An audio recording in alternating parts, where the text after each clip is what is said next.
Like इसका दूसरा example ये है डब्ल्यूएच वर्ड से, why had the thief run away? चोर क्यों भाग गया? WH word had, then subject, verb की थर्ड फॉर्म एंड एडवर्ब। इस तरह से हो गया हमारा डब्ल्यूएच वर्ड। अब हम बात करते हैं इंटररोगेटिव, जिसमें नो भी है और क्वेश्चन मार्क भी है। उसका स्ट्रक्चर है हैडेड, सब्जेक्ट, वर्ब की थर्ड फॉर्म, ऑब्जेक्ट और एडवर्ब और क्वेश्चन मार्क। और सेकंड जो इसका तरीका है वो है WH word, helping verb, not, subject, फिर वर्ब की third form, object and adverb और क्वेश्चन मार्क। एग्जांपल, हेडेड मिशनरीज सिग्निफाइज देयर लाइव्स। देखिए हेडेड आ गया, उसके बाद सब्जेक्ट आ गया, वर्ब की थर्ड फॉर्म आ गई और उनका ऑब्जेक्ट हमारा यहाँ पर आ गया। तो इसका मतलब क्या हुआ? क्या मिशनरीज ने अपनी जिंदगियों को कुर्बान नहीं किया? सेकंड है डब्ल्यूएच वर्ड से कि डब्ल्यूएच वर्ड आगे पहले बाय, फिर भी वो गया हेडेड, ठीक है, फिर आ गया हमारा सब्जेक्ट द चिल्ड्रन, फिर आगे जो भी हमने करना है रिटर्न फ्रॉम पार्क के, बच्चे अभी तक पार्क से क्यों नहीं लौटे हैं। तो ये हुआ हमारा इंटररोगेटिव। अब हम इसके यूजेस की बात करते हैं कि पास्ट परफेक्ट टेंस को हम कैसे या कहाँ पर हम यूज करते हैं, इसका क्या तरीका होता है। फर्स्ट आता है इसका to denote past actions occurred before another point in the past, यानी कि पास्ट में ही, मतलब भूतकाल में ही किसी दूसरी चीज को बताने के लिए, मतलब जो काम पास्ट में हुआ है उसी काम को जो दूसरे जो काम पहले ही पास्ट में खत्म ही नहीं हुआ। समझ में आ रहा है कि जो काम अभी पास्ट में ही चल रहा है, अभी खत्म ही नहीं हुआ, और उसी पास्ट एक्शन को हमको बताने के लिए किया जाता है। जैसे they had cut the 3 trees by the time, वो उस समय तक हरे पेड़ काट चुके थे। यानी कि ये देखा कि कोई और काम शुरू नहीं हुआ, मतलब पास्ट में सिर्फ एक ही काम हुआ, उसके बाद कोई और काम नहीं हुआ। तो वो हुआ हमारा कि वो पास्ट एक्शन जो कि वो खत्म हुआ और उसके पहले हमारा कोई और काम शुरू नहीं हुआ। सेकेंड आता है to indicate an action that had completed before the another started, उस काम को बताने के लिए पास्ट में जिसके की जो काम अभी शुरू हुआ दूसरे काम के होने से पहले ही शुरू हो गया, यानी कि हमारा पहला काम तो खत्म ही नहीं हुआ और दूसरा भी शुरू हो गया। उस काम को बताने के लिए भी हम पास्ट परफेक्ट टेंस का यूज करते हैं।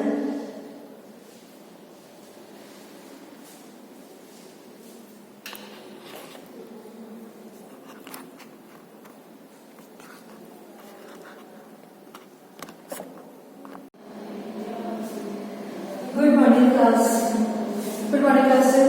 So today we will study about past perfect tense. आज हम पढ़ेंगे past perfect tense का अफर्मेटिव। तो उसका स्ट्रक्चर है सब्जेक्ट, हैड, वर्ब की third form, object, adverb. Example, the patient had died before the doctor केम। सबसे पहले हम past perfect tense को समझें कि past perfect tense का मतलब क्या होता है। यानी कि जो काम पास्ट में शुरू हुआ पास्ट में ही कंप्लीट हो गया, वो होता है हमारा पास्ट टेंस। परफेक्ट मतलब क्या दिखाता है कि काम का पूरा होना, जिसपे काम का पूरा होना पाया जाता है वो होता है हमारा परफेक्ट। तो इसके एग्जाम्पल देख लीजिए, the patient had died before the doctor केम, यानी कि सेंटेंस का पहले मतलब देखें कि बिफोर द डॉक्टर केम यानी कि डॉक्टर के आने से पहले द पेशेंट हैड डाइड, जो पेशेंट है वो मर चुका था। इट मीन्स कि जो काम है वो पूरा हो चुका है, पास्ट में ही शुरू हुआ और पास्ट में ही खत्म हो गया। हैड और वर्ब की थर्ड फॉर्म, डाइड की थर्ड फॉर्म थी डाइड। So here is. अब बात करते हैं नेगेटिव की। तो नेगेटिव में सब्जेक्ट, हैडेड, वर्ब की थर्ड फॉर्म, ऑब्जेक्ट और एडवर्ब। ये हमारा हो गया पास्ट परफेक्ट का नेगेटिव का स्ट्रक्चर। सो एग्जांपल इसका, he hadn't revised the lesson here, उसने अभी तक अपना पार्ट रिवाइज नहीं किया है। मैंने आपको पहले ही कहा था कि यट जो है वो नेगेटिव सेंस में ही यूज होता है हमेशा, और ये इसकी एक आइडेंटिफिकेशन है। तो इसमें ये हो गया कि उसने अभी तक अपना पार्ट रिवाइज नहीं किया है। इंटरमीडिएट हेल्पिंग वर्ब हो गई हैड, सब्जेक्ट, वर्ब की थर्ड फॉर्म, ऑब्जेक्ट, एडवर्ब। फिर आता है W H verb, helping verb, subject, verb की third form, object, adverb. Example, had he completed the task, क्या उसने अपना टास्क कंप्लीट कर लिया है या वो क्या अपना टास्क कंप्लीट कर चुका था?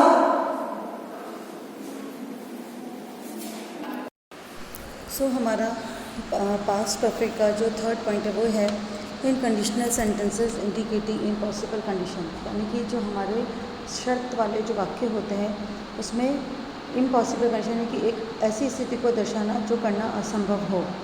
समझ में आ गया होगा कि शर्त वाले ऐसे वाक्य जिसमें जो स्थिति है उसको करना मुश्किल है, उसको करना असंभव हो, उसमें हम पास्ट परफेक्ट टेंस का यूज़ करते हैं। Example, if I had worked hard I would have passed. अब ये देखो, इफ़ इसमें यूज़ हो रहा है जिसका मतलब ये है कि ये कंडीशनल सेंटेंस है और हैड वर्क जो है वो पास्ट परफेक्ट को शो करता है। तो ये बता रहा है कि अगर उसने मेहनत करी होती तो वो पास हो गया होता। तो अगर यदि ये जो सेंटेंस होते हैं ये हमारे कंडीशनल सेंटेंस होते हैं। अब हम इसकी एक्सरसाइज कर लेते हैं। हमारा फर्स्ट सेंटेंस है they had dash cook dinner. हमारा इसका वर्ब दे रखा है कुक, और अब ये देखो, अब मैंने ऑलरेडी को हाईलाइट जो किया है, इससे क्या फ़र्क, इससे मतलब ये है कि जो हमारी वर्ब होगी वो थर्ड फॉर्म होगी, मतलब कि परफेक्ट में होगी। तो यहाँ पर कुक का हो जाएगा कुक, कि वो पहले ही खाना पका चुके हैं। Second sentence, as the fire broke out people had hurried out of their less houses. अब आपको वर्ब जैसे दे रखी है हरी। अब यहाँ पर हमको कैसे पता लगाएंगे कि हमें क्या करना है? ये देखो, आपको ब्रोकआउट लिखा हुआ है। ब्रोकआउट क्या है? ब्रोक यानी कि वर्ब की सेकेंड फॉर्म है, तो ये पास्ट टेंस हो गया। और जैसे कि आप देख लो कि इसका सेंटेंस को अगर हम पढ़ते हैं तो उसका मीनिंग क्या निकलेगा कि जैसे ही आग लगी लोग पर घर से निकल गए। तो गए इट मीन्स कि पास्ट परफेक्ट टेंस हो गया। तो यहाँ पर हो गया हैड, और वर्ब की हरी की थर्ड फॉर्म हो गई हरिड, तो ये हो गया had hurried. As the fire broke out people had hurried out of their houses. जैसे ही आग लगी लोग बाग अपने घरों से बाहर निकल गए। थर्ड सेंटेंस है I recognised him immediately as I had seen him before. अब आपको इसमें वर्ब दे रखी है सी, तो सी अभी जो मैंने इमीडिएटली और ये बिफोर जो शो किया है, इसका मतलब क्या है कि यहाँ पे पास्ट परफेक्ट या परफेक्ट फॉर्म का यूज़ होगा। और वो पास्ट परफेक्ट ये क्या है वो आप वर्ब को देख लीजिए। रिकॉग्नाइज जो है वो हमारा पास्ट टेंस हो गया, तो इसका मतलब यहाँ पे वर्ब की थर्ड फॉर्म होगी, और जो वर्ब की थर्ड फॉर्म होगी जो हमारी हेल्पिंग वर्ब होगी वो भी हमारी पास्ट की होगी। तो ये हो गया had seen. I recognize him immediately as I had seen him before. मैं उसको तुरंत ही पहचान गया जैसे कि क्यों मैं उसको पहले भी मिल चुका था।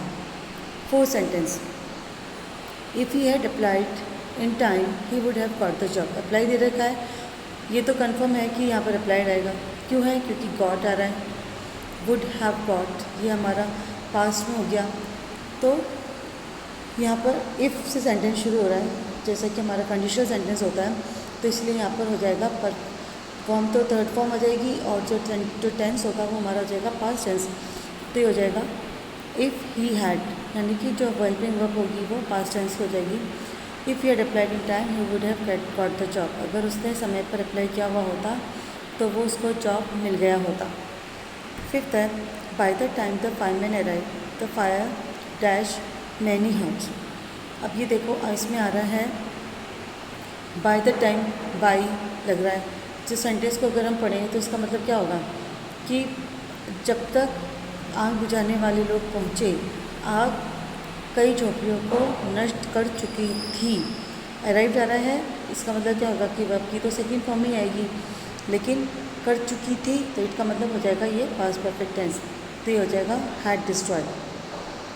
सिक्स है the patient dash before the doctor came. Verb दे रखी है डाई। अब बिफोर आ रहा है सेंटेंस में और वर्ब हमारी सेकंड फॉर्म दे रखी है केम, तो इसका मतलब हैड और लग जाएगा इसमें, और वर्ब की थर्ड फॉर्म हो जाएगी हैड डाइड, कि डॉक्टर के आने से पहले पेशेंट मर चुका था, had died. Seventh sentence, I didn't speak to him as dash not been introduce to him. Not introduce आपको दे रखा है।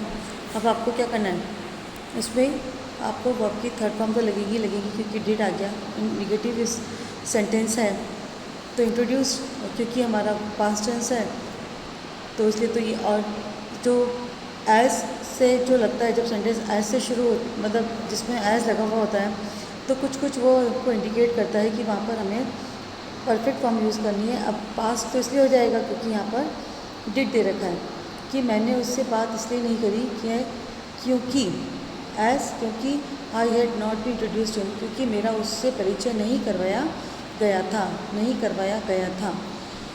सो 8th है, I wish I dash with my friend during this last time. मेरी इच्छा है कि मैं अपने फ्रेंड के साथ उसके आखिरी समय में रुक पाता हूँ। तो ये हो जाएगा हैड और वर्ब के थर्ड में हो जाएगी स्टेड। 9th है, she had gone to live in London before she went to Norway. अब आपको दे रखी है वर्ब को, लेकिन आपने देखा बिफोर जो है मैंने इसको हाईलाइट किया है, तो यहाँ पे क्या हो जाएगा, वर्ब की थर्ड फॉर्म तो आएगी गॉन, अब बिफोर आ रहा है तो इसका मतलब ये पास्ट परफेक्ट हो जाएगा, क्योंकि यहाँ पर वेंट आ रहा है इसलिए। तो ये हो जाएगा had gone, she had gone to live in Sweden before she went